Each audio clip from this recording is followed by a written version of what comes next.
बलूचिस्तान के इस होने वाले वाकये से आप यकीनन वाकिफ हैं। आप क्या समझते हैं कि इसमें कसूर किसका है? जो कातिल हैं उनका, या कि जो कत्ल हुए हैं उनका भी कुछ कसूर है? कातिल जो हैं वो तो कसूरवार सबको नजर आ रहे हैं कि उन्होंने कत्ल किया, बेदर्दी के साथ कत्ल किया, 2 जानें खत्म कर दी और एक कत्ल पूरी इंसानियत का कत्ल है। लेकिन क्या जो कत्ल हुए हैं वो भी कहीं ना कहीं, किसी ना किसी जगह कसूरवार हैं? आप क्या समझते हैं? कमेंट्स में जरूर बताइएगा।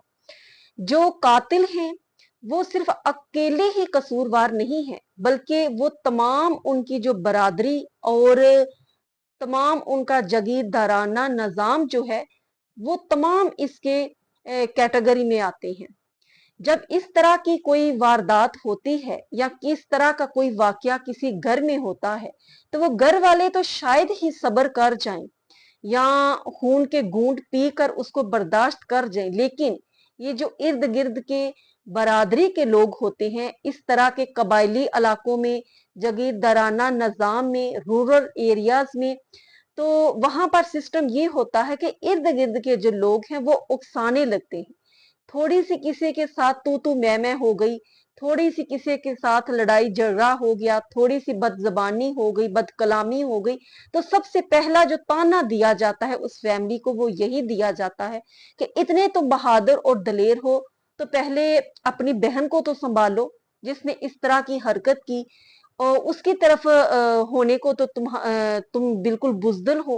तुम्हारी बहन दंदनाती फिर रही है, वो लड़का जिसने तुम्हारी बहन के साथ इस तरह किया वो दंदनाता फिर रहा है, पहले उसकी तो खबर लो। तो ये जो इर्द गिर्द के लोग हैं ये उनकी सोई हुई गैरत जिसको कहते हैं उसको जगाते हैं और उनको अक्साने में कोई कसर नहीं छोड़ते, जिस पर वो एक गैरत का जो खून है वो जोश मारता है और नौबत इस वाक्य तक आती है जो कि हमें सुनने को मिला।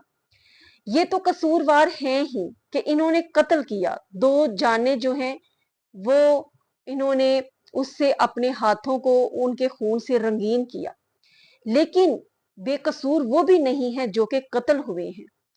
अगर उनकी कोई ऐसे मामलात थे, शादी से पहले थे, तो अपने घर वालों को मौके की मुनासबत से उनको बताते, लेकिन अगर उनकी वो शादी नहीं हो पाई तो अब जबकि उनके 4 बच्चे मर्द के बताए जाते हैं और 5 बच्चे उस लड़की के जो कि कत्ल हुए हैं, तो अब इतने बच्चे पैदा करने के बाद एक माँ अपनी सारी जिंदगी जो है वो अपने बच्चों पर कुर्बान कर देती है और उसको कुछ भी नजर नहीं आता, वो अपनी जात को भी भूल जाती है।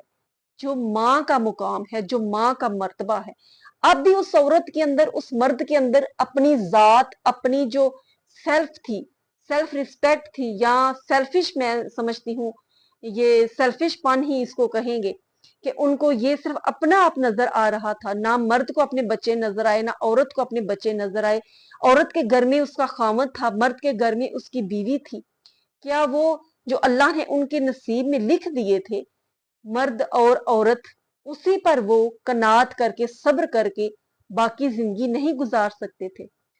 अब कबायली उस निजाम में जो जागीरदार वडेरे बड़े थे, उनको तो आप कह सकते हैं कि उनमें अवेयरनेस नहीं थी, तालीम की कमी थी, लेकिन ये जो कत्ल हुए हैं इनमें तो कोई ना कोई तालीम याफ्ता होगा। तो उनमें उनको ये चाहिए था कि जब हमारे जो रस्म रिवाज हैं, जो हमारे कबायली निज़ाम है, वो किस तरह का है और वो हमारे साथ क्या कर सकते हैं, तो कदम उठाने से पहले, कोई स्टेप लेने से पहले अपने इस तमाम सिस्टम को देख लेना चाहिए कि जहां पर दीन को आगे नहीं रखा जाता, सिर्फ अपने रस्म रिवाज को, अपने आबा अजदाद की जो रवायात है उनको आगे रखा जाता है, सिर्फ अपनी अनाप्रस्ती को फॉलो किया जाता है। तो जरूरत है कि ऐसे लोगों को ज्यादा से ज्यादा दीन की सोच, दीन की समझ वो दी जाए। ऐसे इलाकों में तबलीगी काम बहुत ज्यादा होना चाहिए ताकि लोगों को अवेयरनेस दी जाए। और जहालत अभी तक जो है दंदनाती फिर रही है और नाच रही है।